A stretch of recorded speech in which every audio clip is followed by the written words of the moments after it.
And it's great to have you join us on another edition of our weekend business program, Capital Market Live on Channels Television. I'm Ladi Williams. It's great to have you join us now. Let's begin the show with a review of some of the major stock markets around the world. Major equity markets around the globe tumbled on Friday following the collapse of tech-focused lender Silicon Valley Bank after recorded losses in its bond portfolio. This prompted the biggest bank failure since the global financial crisis and sending shockwaves through the banking sector. On Wall Street, the Dow Jones Industrial Average dropped for a fourth consecutive day, down by 1.07%. The S&P 500 shed 1.45%, while the Nasdaq Composite that lost 1.76%. In Europe, the UK's FTSE 100 dipped 1.67%, while Germany's DAX and France's CAC index closed the day both down by a 1.3% decline. It's also a similar picture for markets across Asia Pacific as investors await the closely watched February non-farm payrolls report from the U.S. that could further determine the direction on the Federal Reserve's rate hikes ahead. Japan's Nikkei 225 ended Friday down 1.67%. Hong Kong's Hang Seng Index that dropped more than 3%, while the Shanghai Composite lost 1.4%. Was a bloodbath this week for those markets. And for analysis now, we have Olumide Adesina, financial market analyst, join us via Zoom. Hello, Olumide, great to have you. Yeah, thanks for having me, Ladi. Yeah, it's a quite dramatic weekend right now. Quite a dramatic week, tough week for global equities investors from Europe, Asia, and it looks like it's the worst week since June for U.S. markets, all because of Silicon Valley Bank. How are you seeing it? Yeah, it's just like you rightly retreated. This week has been one of the bearish week we've seen since September for S&P, and it's the worst week for U.S. stocks. And prior to the drama, this week was fairly stable with decent earnings from medium and small cap industries in the U.S. stock market. But when the U.S. Fed chief reiterated the fact that they were going to have to raise rates because of high inflation relatively, and also the fact that they kept on reducing liquidity by their balance sheet. We saw exodus of funds already going out, and the fact that U.S. job payroll report came in good. Investors were likely determining the fact that the U.S. Fed will be more aggressive. But Silicon Valley Bank shattered the dreams of the bulls, and that was because this is a bank that in 2022 was the 16th biggest bank in the United States. They had assets of more than $209 billion. And at some point, it was even rated higher than Nigerian sovereign bonds by Moody. That just tells you the systemic play had around Silicon Valley. And, because the bank was specially created, made for venture capitals and tech startups, exposure in the tech industry definitely weighed in. And that was why we saw sell-offs, particularly in growth stocks and bank stocks. The contagion was that bad that the stock lost 60% of its value on Thursday, and it went to other mid-tier banks similar to their structures like First Republic and Signature.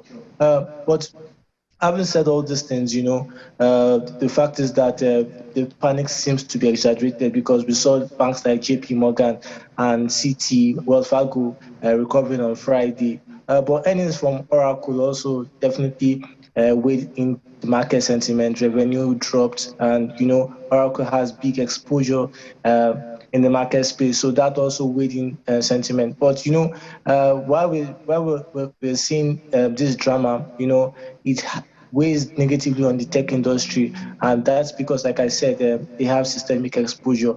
Well, the trouble that we're seeing in the industry, particularly in the banking sector right now, is because a lot of critics are saying that the Fed is raising rates too much. And if you understand how banks make money, banks use short-term deposits to carry long-term securities. So as interest rates go up, and long-term securities assets, they erode in value.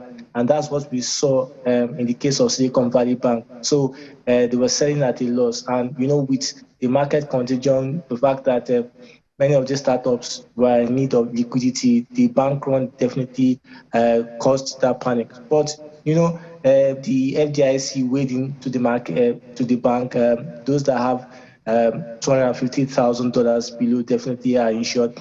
But those that have above that definitely will have a peg of $250,000 based on the FDIC rules. And, reports are saying that the US Fed definitely have a meeting on Monday because of the funding rate. It's really showing that there seems to be a little bit of panic. But a lot of callers will tell you that this is not what we saw in 2008, where it was more of a credit market risk. This is more of solvency.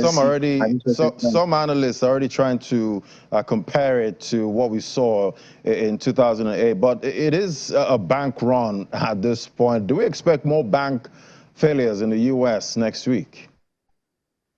Well, that's very unlikely because what we are seeing, like you rightly said, there are a lot of differences. This is more of solvency risk and this is more of interest rate risk. But, based on the way the US Fed and banking regulators work in the United States, it's very unlikely for it to spread. But, in the case of bank run, you can't really quantify how much damage it will play.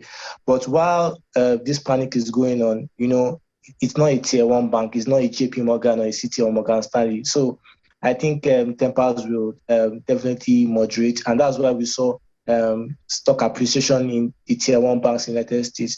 But coming back home, I think it has an effect because Nigerian tech startups also are directly and indirectly exposed to Silicon Valley bank assets. So that also might play in many of our tech entrepreneurs because some of them raise seed capital in the United States and keep funds in those banks. So we also have an indirect exposure to that. So that's why I said that, we can't quantify how much damage will be. But I think the US Fed is upbeat to keep that because they have about 22 trillion on banks' balance sheet and dollars. So I think what is happening in Silicon Valley Bank is definitely minor to what we're seeing.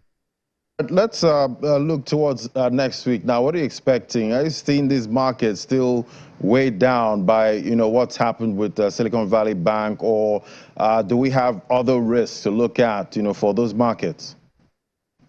I think definitely what we are seeing is that the rapid interest rates hike by the US Fed definitely has exposed assets under stress, and we're seeing valuation definitely being discounted. But I don't think the US Fed would definitely slow down based on the fact that their major mandate is to keep inflation tamed.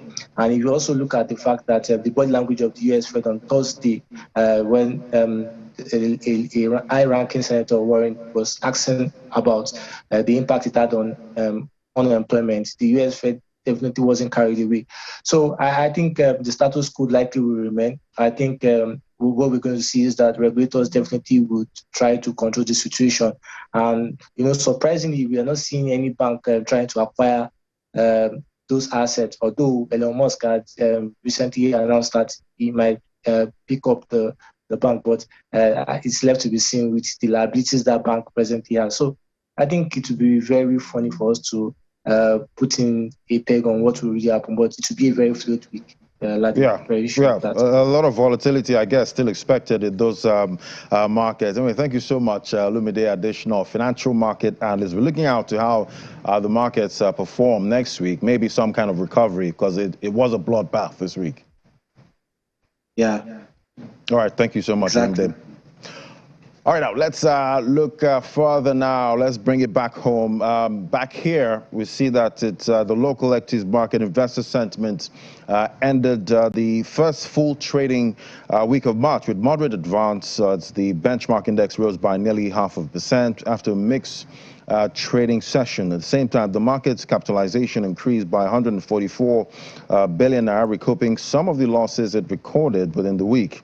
Well, on the activity chart, the total volume and value and number of deals carried out this week was lower in contrast to the activities recorded on the NGX last week.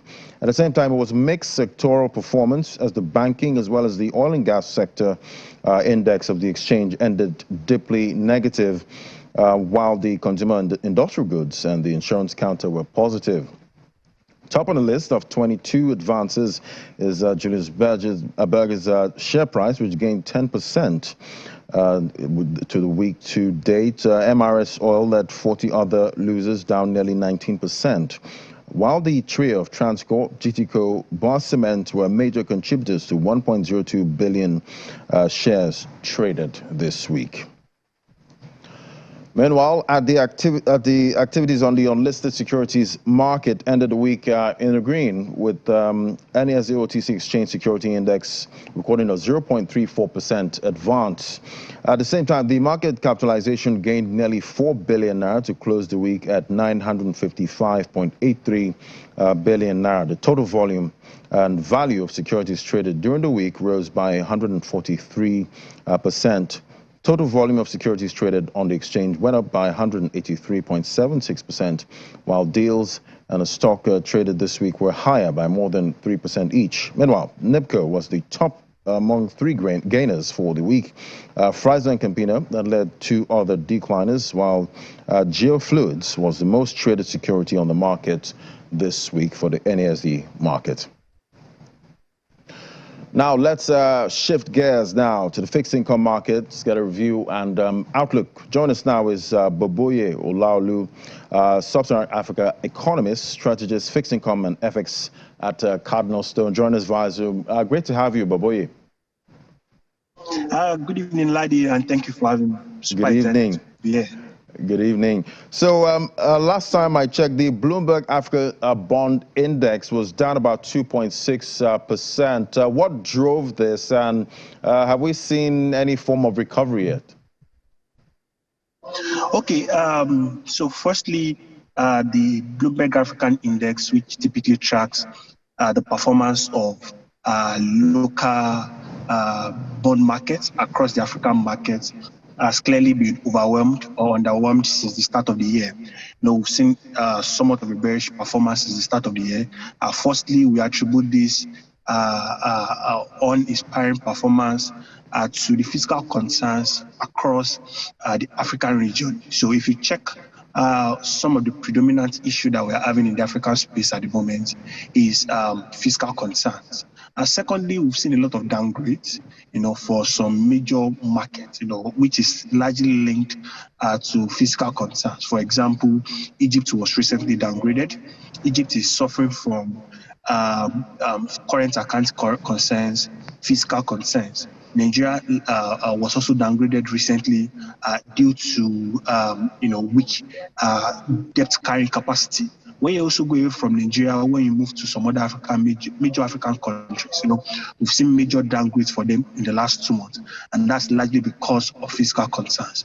Now, when you move away from these idiosyncratic risks, on a broad-based market risks, the rising dollar because of slower than expected moderation in inflation has also put a negative impact on African credit. So the expectation for inflation in the US was a steeper decline in inflation, but it didn't end up play out. And the disposition of the Monetary Authority, the US Fed, is indicating that we might see a prolonged period of rate hikes, and we might see rate hikes higher than what we saw in the last Fed meeting. Hence, the impact of that has, had a negative pass-through to African credits. Yeah, definitely. We know the U.S. Fed, they've been hinting us for a while now that they will keep raising rates. But we know investors, in risk assets just seem to feel like some kind of miracle will happen at some point. But the rates are still going to keep going up, as the Fed has said. But we'll continue the conversation, but wait, just after this break. Do stay with us. We're still right here, Capital Market, right here on Channel Television. Stay with us.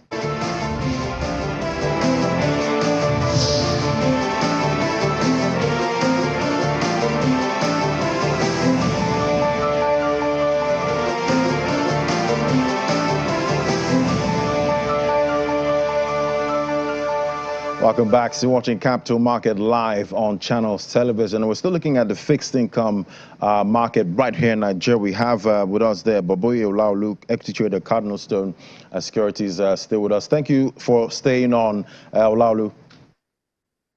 Thank you, Ladi.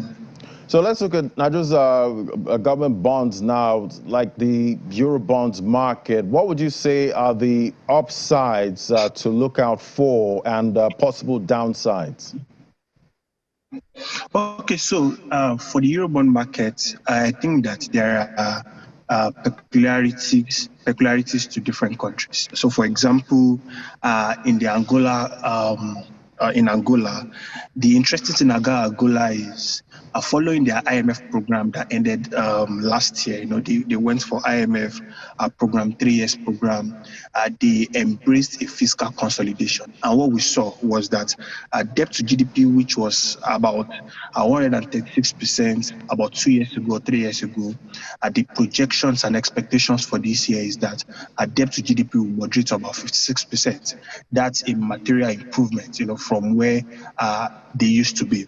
Secondly, Angola continues to profit from elevated oil prices. So what we've seen in the oil market, despite elevated U.S. inventories and despite other factors, pulling or dragging the oil prices. Oil prices still remain relatively elevated at above 80 levels. Hence, we think that this has a strong positive pass-through to Angola's credit rating and current account position. And the last is when you check the current account position in Angola, currently they are in surplus position.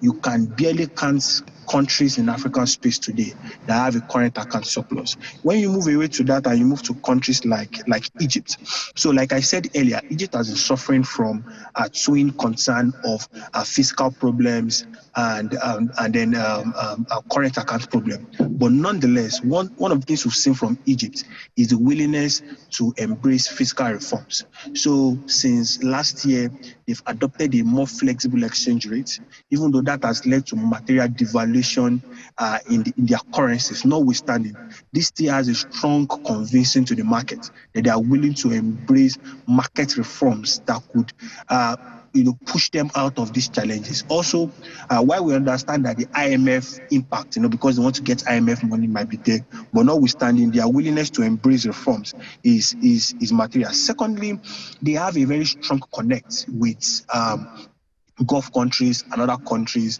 which are willing to provide them with capital. That just speaks to the strong confidence that they have in that country. This is material for from our own end. When you look at a country like Kenya, they also have fiscal concerns and some other problems there. But last year, when they concluded the election in August, the new president was very vocal about fiscal reforms, what Nigeria is trying to do. It came up and removed subsidies, petrol subsidies 100%. And this, we think, in net time, we have a positive pass-through to their fiscal position. Aside from that, when you look at the willingness of the government to increase revenue and also reduce deficit, we think that this is strong. Deficit is projected to moderate significantly this year compared to the last 2 or 3 years. And then they have a very strong growth numbers, which continues to over at around 5% levels. This, we think, are some of the positive upsides that you can see in African Eurobond, just some country specifics. All right, and back here, we know the Central Bank of Nigeria is planning to raise about 1.13 trillion via the Treasury bills for the second quarter of 2023. And what impact would this have on investor sentiment going forward? Okay, so before we go into that, it would be good to provide a bit of background, on how the NTB market has been faring. Largely in the first quarter of the year, the NTB market was majorly influenced by liquidity. So liquidity from maturities, liquidity from the redesign of the Naira that led to influx of in excess of 2 trillion into the financial system. All these led to a bullish sentiment in that space. Now, typically what you see in the NTB's market is a rollover. the CBN rolling over maturing instruments. Now, the CBN is looking to raise, the value you just mentioned now, but clearly it will be more of a rollover. We think one of the things that will drive market sentiment will be the disposition of liquidity. We think that in April, liquidity will be elevated because we're expecting bond maturities and we're expecting maturities from other instruments. When you add the total maturities and the bond coupon payment, you'll be seeing a total inflow in excess of 1.4 trillion naira coming into the financial system. We think that this is material, hence this will likely fuel a kind of bullish sentiment, in the NTBs market, especially from April. But for this month, we think that the disposition of the CBN, the disposition of investors is largely tilting towards, yields going up, like we've seen in the last two auctions, where we saw a material correction in NTB yields from 3% levels, 2% levels. Currently now, the long end of the NTBs at the auction is close to 10% or is around 10% levels. Hence, we think that in March, this might persist, or in April, because of the influx of liquidity, there might be a change in dynamics in that front. Do you think investors should continue investing in bonds, knowing that we have a new government at this time? So clearly, one of the things that the new government, the optimism in the market is the willingness of this government or the new administration, its willingness to adopt reforms. From the manifesto we've seen, from the disposition of the candidates, what we've seen is there is a bit of impetus and willingness to adopt reforms. So hence there are conversations around subsidy removal. There are conversations around improving the situation of FX management, giving the CBN more power, more autonomy, to be able to do its work and the like. We think that these are strong positive and strong convincing to the market. Hence, so the new government coming on board will not necessarily deter the sentiment in the market. We think other factors, aside from political factors, will most likely drive market sentiment. Factors like paper supply. So if you look at over the last 2 months, what we've seen is that the government, because the government is a bit pressured this year, government is looking to borrow about 7 trillion from the domestic market this year. That elevated borrowing, which is unprecedented, has led to a material increase in bond supply. In January, we saw about 600 billion being issued. In February, we saw about 700 billion being issued. Right? That's increase in paper supply will likely fuel a bearish sentiment in the market. The market will expect yields to increase.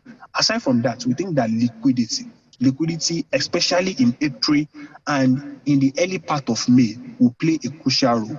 Now, we have a bond maturing in April. About 700 billion naira worth of bond is maturing in April. Now, if that liquidity should come into the system, there is every likelihood that in April, yields will likely tank. But for May, until the rest of the year, the expectation is for yields to continue to go up because elevated borrowing will play a more predominant role than every other factor. All right, well, we'll keep watching out for all of that to play out. Obviously, governments globally now looking for money everywhere in any market. But thank you so much, Baboye Olaolu, equity trader, Cardinal Stones Security. It was great having your perspective today. Thank you for having me. Thank you so much. Thank you. So let's get an outlook now for the equities market for next week. See, mixed sentiment is expected in that segment of the capital market as investors to take positions in stocks with attractive dividend yields, as well as profit-taking on some stocks that will have already made some gains within the week. So we'll be looking out for all of that. Obviously, volatility always expected in these equities markets, just as we've seen globally. But right here, the NGX has been performing quite well, even though we have elections going on right now. Thank you so much for watching. That's the show today. We'll join us again, same time next week on Saturday. I'm Ladi Williams. Bye for now.